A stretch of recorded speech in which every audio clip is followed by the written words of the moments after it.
Bonjour à toutes et à tous, ravi de vous retrouver pour un nouvel épisode du TN Show. Aujourd'hui, décidément, on n'a pas de chance en ce moment, on n'a jamais l'équipe au complet puisque Alan n'est pas présent, n'est pas parmi nous, il est malade. On lui souhaite un bon rétablissement à travers cette vidéo. Alors aujourd'hui, on va vous parler comme toutes les semaines, on va vous faire différentes rubriques, chroniques, on va parler de sport. Alors on va pas parler de cinéma aujourd'hui puisqu'il n'y a pas de films intéressants, en tout cas pas de films qui ont intéressé Tom qui sont sortis dernièrement. On va parler de voiture avec Mathias comme d'habitude, moto aussi avec Tom, une chronique intéressante. Et puis moi, je vais revenir bien sûr comme tout le temps sur l'actualité politique. A tout de suite. Et on va tout de suite aller du côté de Paris avec le périphérique et on va rejoindre Mathias qui va nous parler. Alors pas en direct, il n'est pas à Paris, on n'a pas encore assez de moyens pour l'envoyer sur place. Mais il va nous parler du périphérique parisien. On t'écoute, Mathias. Merci beaucoup, Tristan. Alors, malheureusement, j'ai pas pu aller sur le périphérique, mais j'ai entendu une news assez intéressante, assez croustillante. Le périphérique à 50 km/h pour l'été prochain. Quoi? Les périphériques à 50 km/h? Oui, vous avez bien entendu. C'est complètement absurde. On peut utiliser bon en mots, c'est complètement absurde. Déjà que il y a toujours des embouteillages, il y a quand même beaucoup de pollution, mais là, vous imaginez quand dans des 1 heure de répit, quand ça roulera bien, les gens iront à 50. C'est pas possible. C'est encore une fois la mairie de Paris et une certaine personne qui a sûrement, j'imagine, décidé. Et ça, c'est complètement aberrant parce que à un moment donné, ça se voit qu'elle n'a pas regardé toutes les études qui ont été faites parce qu'il y a eu un rapport en 2021 qui montre que si le périphérique est à 70, c'est pour une bonne raison parce qu'un spécialiste a expliqué qu'entre 70 et 80, c'est là où le rendement d'une voiture est optimal, sûrement par rapport à son régime moteur, toute la pollution, tout ça, voilà, les normes. Vous pouvez aller voir la vidéo que j'ai et qu'on a fait là-dessus. En fait, ils expliquent qu'entre 70 et 80, c'est là où le taux de CO2 et de NOx est le plus bas. C'est pour ça qu'ils l'ont mis à 70. Ça veut dire qu'à l'instant T, à 70 km/h, ou moins, c'est là où on pollue le moins. Et donc là, ils veulent le mettre à 50, donc ça va aller encore plus doucement. Va y avoir encore plus d'embouteillages parce que les gens vont encore plus râler et ça va faire encore plus de pollution. Donc, à quoi ça sert? La mairie de Paris, on a un petit peu pris pour son grade de la part de l'association 40 millions d'automobilistes qui les a un petit peu recadrés. Et d'ailleurs, cette association a également envoyé une lettre au ministre des Transports Clément Beaune pour qu'il essaye d'annuler cette loi qui est complètement absurde, quoi. Alors, je le répète quand même également, même si malheureusement je le pratique quasiment jamais, n'oubliez pas quand même au maximum de faire du covoiturage pour limiter la pollution, surtout là sur le périphérique parisien, voilà, d'essayer d'avoir le plus possible des véhicules bien entretenus, car plus ton véhicule est bien entretenu, moins il pollue. Pas oublier ce genre de choses. N'oubliez pas, voilà, quand même pour des petits trajets, favoriser la marche, le vélo, les transports en commun. N'oubliez pas quand même toutes ces mobilités qui sont quand même assez importantes parce que par exemple, je vais prendre un chiffre comme ça au hasard, on va dire pour les déplacements professionnels, mais tant sur le périphérique, on va dire il y a 1 million de véhicules là tout de suite maintenant, par exemple, avec le covoiturage, il y aura peut-être, je sais pas moi, 600 000 véhicules. Donc, ça réduira quand même, par exemple, fortement des émissions de CO2 et ça également, ça limitera énormément de réchauffement climatique. Enfin, énormément. Pas non plus, ça va pas faire baisser de 10% les émissions mondiales, mais voilà, ça abaissera à notre petit niveau, nous, de simples citoyens et simples automobilistes, le réchauffement climatique qui, de jour en jour, ne cesse de s'aggraver. Ils ont vu d'énormes trous, encore une fois, dans la couche d'ozone qui commence vraiment à prendre de l'ampleur et c'est vraiment catastrophique, quoi. Voilà. On va rester dans le domaine climatique puisqu'on va parler maintenant de la COP28 qui s'est ouverte à Dubaï il y a quelques jours, hier précisément, avec réunissant les principaux chefs d'État du monde pour parler d'écologie, pour parler de gaz, d'émissions de gaz à effet de serre. Et on peut se poser cette question finalement. On a vu, et ça fait plusieurs années maintenant que c'est le cas, que Joe Biden, le président des États-Unis, serait absent de cette COP. Vladimir Poutine, pour des raisons qu'on ne va pas préciser, mais qui paraissent évidentes, ne sera pas présent non plus. Et puis Xi Jinping, le président de la République populaire de Chine, ne sera pas au rendez-vous non plus. Et donc en fait, on peut voir très clairement que les principaux pays pollueurs dans le monde ne participeront pas à cette COP. On peut évidemment s'en désoler. Et puis on peut aussi essayer de critiquer cette COP. Alors ça part d'une bonne intention, forcément, parler des sujets de l'écologie, du réchauffement climatique, etc. C'est toujours bien. Le problème, c'est que les COP, depuis qu'elles ont été créées, elles suscitent ces dernières années des remises en question, notamment sur leur efficacité, parce que de nombreuses mesures en découlent, mais ne sont généralement pas appliquées par les États.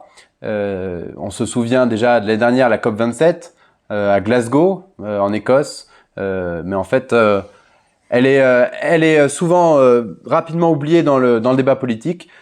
On peut aussi critiquer cette volonté en disant que c'est assez paradoxal finalement de vouloir faire un événement sur l'écologie, mais de devoir déplacer tous les gouvernements, enfin les principaux gouvernements mondiaux, le gouvernement Macron y compris, avec ses conseillers, etc., en avion, sur place. Et puis je pense que il y a une oxymore dans le titre des articles qu'on peut lire sur le sujet. COP28 à Dubaï. Je pense que là déjà tout est dit. Dubaï, c'est peut-être pas forcément la ville la plus écologique, la plus propre, la plus propre, voilà. Malheureusement, évidemment, mais voilà. Donc en tout cas, il y a des, Vas-y, t'inquiète, continue, c'est bon.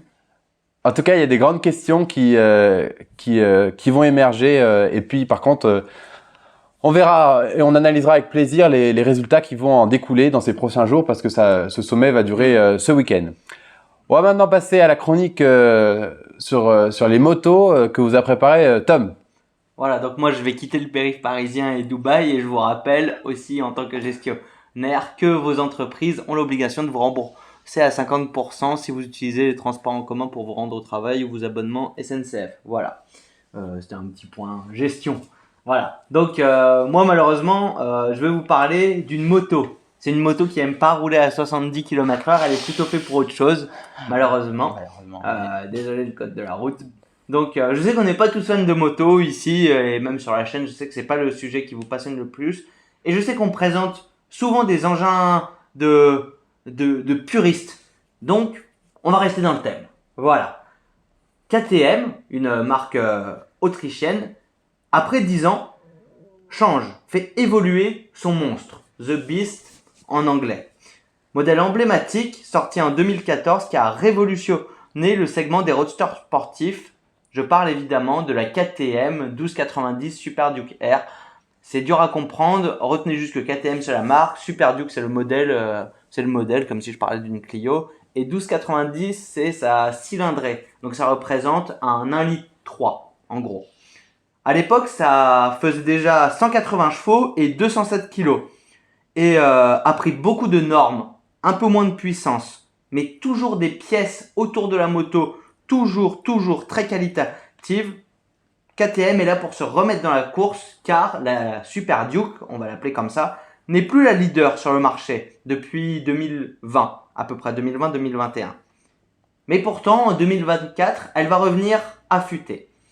Elle va gagner 100 cm3, un petit peu moins dans les faits, mais le sigle est là. On passe de 12,90 à 13,90. 190 chevaux, 10 de plus qu'en 2014 et 10 de plus que le modèle actuel. 201 kg, donc la plus gère en ordre de marche et 147 Nm de couple. Je fais le même rappel que Mathias la semaine dernière. La puissance en chevaux, c'est pour votre vitesse max, liée à l'aérodynamisme de la voiture toujours, de la moto toujours. Et le couple, c'est votre force d'accélération. Ici, on a un bicylindre, donc un moteur avec 2 cylindres, qui normalement c'est pas les motos les plus sportives, c'est pas celles qui prennent le plus de tours, mais c'est celles qui sont le plus coupleuses, donc les mieux sur la route. Elles n'ont pas forcément une allonge, une vitesse de pointe incroyable, mais elles sont très intéressantes sur les reprises. Et je vais pas rentrer dans les détails, mais pour le coup, celle-là fait beaucoup parler par rapport à la concurrence liée à ces reprises. Donc, je reviens. Un rapport poids-puissance 190 chevaux pour 201 kg qui est quasiment proche maintenant des hypersports, des motos, les motos sportives des marques de motos. Je vous mettrai un petit graphique, vu que c'est moi qui fais le montage, un petit graphique pour vous comparer. On parle en chevaux par rapport au kilogramme, donc un cheval pour 1,05 kg. Je finis.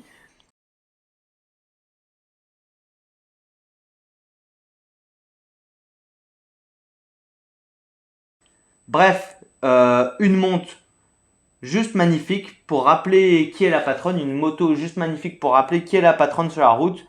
Bien sûr, à la veille des derniers équipements, Brembo stylé. Et ma fourche White Power Apex à l'avant et à l'arrière. Une nouvelle signature lumineuse qui, je pense, va faire beaucoup polémique, qui ressemble un peu à un transformer un peu futuriste, mais qui embarque des super technologies et qui permet de gagner 700 grammes, mais c'est pas très important.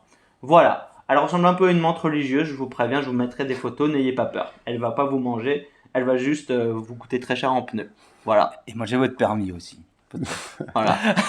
Allez. Finalement, la comparaison avec la montre religieuse est finalement pas si fausse. D'ailleurs- Et voilà. D'ailleurs, ça sera le premier montage de Tom, donc vous pourrez le juger en commentaire. Lâchez-vous. On va parler d'actualité sportive maintenant avec le retour en grande pompe de Rafael Nadal qui a annoncé sur ses réseaux sociaux qu'il allait être de retour. Il avait déjà confirmé ça il y a quelques mois, mais là, il a vraiment donné une date. Et donc, il retournera sur les cours en compétition la première semaine de janvier au tournoi de Brisbane en Australie. C'est un tournoi préparatif en vue de l'Open d'Australie qui se tiendra du 15 janvier, je crois, à fin janvier. Et qui marquera l'entrée de la saison véritablement pour les joueurs avec donc le premier tournoi du Grand Chelem. Voilà.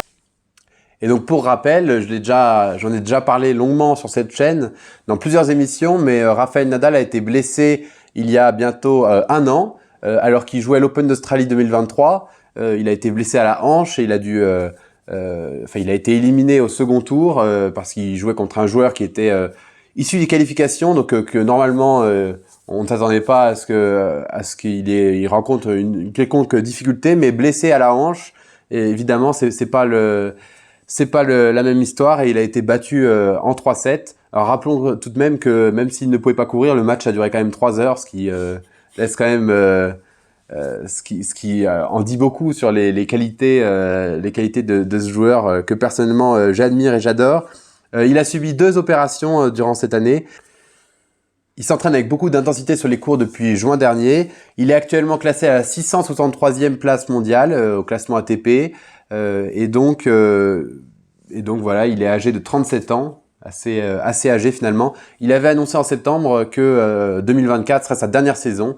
À voir les résultats, mais en tout cas, en tant que grand fan de Nadal, j'attends impatiemment son retour. Voilà, je ne sais pas ce que vous en pensez, si vous voulez réagir un petit peu sur cette information. Vous suivez un peu moins le tennis, enfin je sais que Tom aime bien suivre aussi le tennis, mais... C'est un bon joueur avec beaucoup de qualité, un joueur impressionnant, en fait ce qui nous divertit en fait, très divertissant. J'aime il a formé bien sûr le Big Four avec Murray, Federer et Djokovic, donc le voir revenir à son plein potentiel, on l'espère, ça peut que donner de belles choses. Moi, je suis pas un fan inconditionnel de Nadal, même si en fait c'est le premier sportif que j'ai entendu. Je me rappelle, j'étais en voiture avec mon père, on rentrait de vacances en 2013 et il jouait, je crois, contre contre Djokovic à Roland-Garros. Et En demi-finale, ouais. Ouais, Djoko était favori. Et pourtant, c'est Nadal qui a gagné. Et moi, 9-7 au cinquième set. ouais, je me rappelle plus des scores. Et c'est à partir de là que j'ai commencé à m'intéresser au tennis. Donc, et c'est bien sûr un joueur juste magnifique à voir jouer et à voir ses passes d'armes avec Federer et Djokovic sont juste extraordinaires. Donc, ça, même à 37 ans, ça annonce que de belles choses. Et j'espère que moi, les deux, Djokovic et Nadal, se retrouveront, nous ferons des matchs en 5 heures. Voilà, tout le monde sera content. On va maintenant passer à un sujet un petit peu plus grave qui défraie les chroniques depuis maintenant le 7 octobre. On va revenir, alors pas très longuement parce que ça occupe beaucoup l'actualité et vous avez sans doute déjà entendu parler, mais on peut revenir un peu sur Israël. On vient de vivre une semaine de trêve humanitaire avec beaucoup de négociations pour la libération des otages. Il y a près de 100 otages qui ont été libérés en une semaine. Ce qui fait qu'il y a encore 137 otages qui sont détenus dans la bande de Gaza à l'heure où nous parlons. Et donc la trêve s'est arrêtée ce vendredi 1er décembre, puisque ce matin, l'armée israélienne a indiqué qu'elle avait dû intercepter 2 roquettes qui avaient été lancées par le Hamas dans la bande de Gaza, en direction d'Israël. Et ainsi, Israël a annoncé qu'elle reprenait l'offensive et que les combats allaient reprendre. Vous avez pu voir peut-être hier soir, à l'heure où on entend cette vidéo, c'est-à-dire jeudi soir, il y a une franco-israélienne du nom de Mia Shem qui a été libérée après avoir passé 55 jours dans les souterrains de Gaza. Et donc forcément, on ne peut que se réjouir de cette libération, tout en pensant encore aux 137 otages qui restent prisonniers, bien sûr. Alors, Avec des Français, je crois, à l'intérieur. oui, il reste encore quelques Français, en effet. En tout cas, merci de m'avoir suivi. C'était encore une vidéo passionnante à tourner. Merci à vous de m'avoir accompagné, Mathias et Tom. Merci pour votre soutien. On le dit à chaque fois, mais c'est toujours très important de le rappeler. C'est grâce à vous que l'aventure du Ten Show peut continuer à voir le jour. On est bientôt à la fin de la saison, de la première saison du Ten Show. On va prendre un petit temps de pause et puis on reviendra en force bien sûr en janvier. Mais là, on va sortir des épisodes jusqu'au 20 décembre, jusqu'à Noël. Donc prenez soin de vous et puis on se retrouve très bientôt sur la chaîne pour une nouvelle vidéo. Merci beaucoup.